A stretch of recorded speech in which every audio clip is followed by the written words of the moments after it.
हो जाता है और शांत होने के बाद में भगवान बुद्ध उसको स्पर्श करते हैं, टच करते हैं। टच करने के बाद वो बिल्कुल कूल हो जाता है। उसका जितना भी प्रचंड रूप है, जितना भी उसकी बुराइयां हैं, वो सारी बुराइयां निकल जाती हैं। फिर भगवान कहते हैं भिक्खुओं से कि आओ भिक्खु आई, इसको आके देखो। बाकी भिक्खु भी आते हैं, भगवान उसको एक बार और स्पर्श करते हैं, 2 बार करते हैं। फिर वो सूंड से उनके पैरों से धूल उठा के अपने शरीर पर डालता है, ऐसी कथा के अंदर बताया गया है।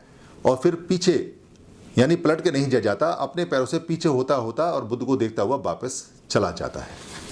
ये घटना होती है और भगवान अपनी मैत्री से, करुणा से उसका दमन का मतलब है उसकी बुराइयों का दमन अंत कर देते हैं।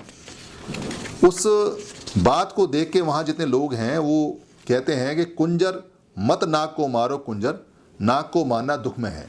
कुंजर हाथी को बोलते हैं। वो कहते हैं कि कुंजर यानी कि हाथी। यहाँ देखिए कुंजर शब्द जो आया है वो हाथी के लिए भी आया, नाग के लिए भी आया, और कुंजर से कंजर भी बना हुआ है। यानी कंजर और कुंजर, नाग और बुद्ध एक ही फैमिली के सारे शब्द हैं। तो कहते हैं कुंजर नाग को मत मारो। नाग को मारना ठीक नहीं है। अगर नाग को तुम मारोगे तो आपकी सुगति नहीं होगी, आपको पाप लगेगा, आप हमेशा बुरे लोक में जाओगे, आपको चैन नहीं मिलेगा। ऐसा करके लोग बोलते हैं।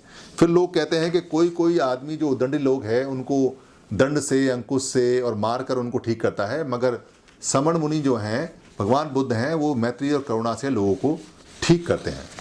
ये कहानी मैंने आपको इसलिए बताई है क्योंकि जब भी कहीं शादी फंक्शन में जाएंगे जहाँ बुद्ध की परंपराओं से शादी होती है तो वहाँ पर महामंगल अट्ठ गाथा या जय मंगल अट्ठ गाथा बताई जाती हैं।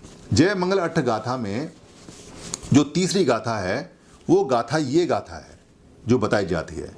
वो गाथा क्या है? नाला गिरिंग गजवरंगति मत्त भूतं दावग्गि चक्कमसनी सुदारुणंतं मेतंबुसेक विधिना जित्वा मुनिंदो तं तेजसा भवतु तेजय मंगलानि। ये वहाँ पर बोली जाती है। ये 30 नंबर की गाथा है। इसमें नालागिरी जो है वो उस नाग का, उस कुंजर का, उस हाथी का नाम है। गजवरंग, गजवर का मतलब है गज माने हाथी, गजवरंग। अति मत्त भूतंग, अति माने बहुत ज़्यादा, और मत्त माने मदमस्त, और भूतंग माने होना। यानी कि नालागिरी जो हाथी है वो बहुत ज़्यादा प्रचंड रूप से मदमस्त है, हुआ पड़ा है। दावग्गी, दावग्गी जो बोलते हैं वो जंगल की भयंकर आग को बोलते हैं, जिसको बोलते हैं दावाग्नि। यानी कि जंगल में जो आग लगती है वो बहुत भयंकर रूप से लगती है, उसको दावाग्नि बोलते हैं। चक्क मसनीब, इसमें जो चक्क मसनीब है, चक्क मसनीब का मतलब है कि चक्कर, चक्क का मतलब होता है चक्कर, गोल गोल चक्कर है, यानी कि थंडर बोल्ट है। आपने देखा होगा चक्रवात जो आता है, चक्रवात का मतलब यहाँ चक्कर, और मसनीब का मतलब है थंडर बोल्ट, यानी बिजली कड़क रही है और तूफान आ रहा है, चक्रवात। तो बहुत बुरी आग है जो चक्री तरह घूम रही है और कड़क रही है। सुदारुणंतंग, सुदारुणंतंग का मतलब है कठोर रूप से, बहुत ज़्यादा भयंकर रूप से, अत्याधिक कठोर है, यानी अच्छी प्रकार से। फिर आता है इसमें शब्द मेतम बुसेक। ये मेतम बुसेक शब्द बहुत अच्छा शब्द है। मेतम बुसेक का मतलब है, मेत माने होता है मैत्री, अम्बुक माने होता है पानी, और सेक माने होता है बौछार। यानी मैत्री के पानी की बौछार की उन्होंने मैत्री उसके ऊपर फेंकी। इस विधि से, विधि ना मतलब इस विधि से, जितवा मुनिंदो, मुनिंदो ने इसको जीता। यहाँ जो मुनिंदो शब्द है ये बुद्ध के बहुत बाद में बना हुआ है। इसका मतलब है मुनियों के इंद्र, यानी मुनियों में सबसे श्रेष्ठ। मगर इंद्र जो शब्द है वो पाली का शब्द नहीं है। इंद्र शब्द ब्राह्मण शब्द या जिस शब्द में आधा रे लग जाए वो शब्द पाली का नहीं होता, वो शब्द छांदस का होता है या बाहर से आया हुआ शब्द होता है। उस शब्द को, चूंकि वो पाली में है ही नहीं, यहाँ के लोगों के लिए वो शब्द है ही नहीं। इंद्र यहाँ की शब्द है ही नहीं, ब्राह्मण यहाँ का शब्द है ही नहीं, जो भद्र है वो यहाँ का शब्द है ही नहीं, रुद्र यहाँ का शब्द है ही नहीं।